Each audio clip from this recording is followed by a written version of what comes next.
Hey everyone, welcome to Web Solutions. In today's video, I'm going to show you how to comment on someone's post on Bigo Live. So let's get started. Begin by launching your Bigo Live application. Make sure you are logging to your Bigo Live account. Now tap on the video option at the bottom of your screen. Now select the post that you'd like to post a comment. Tap on the comment icon. Now tap on the comment bar.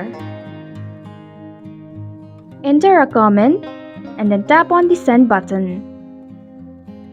And this is how you can comment on someone's post on Bigo Live. Thanks for watching Web Solutions. If you like this video, hit the like button and drop a comment with any questions or feedback.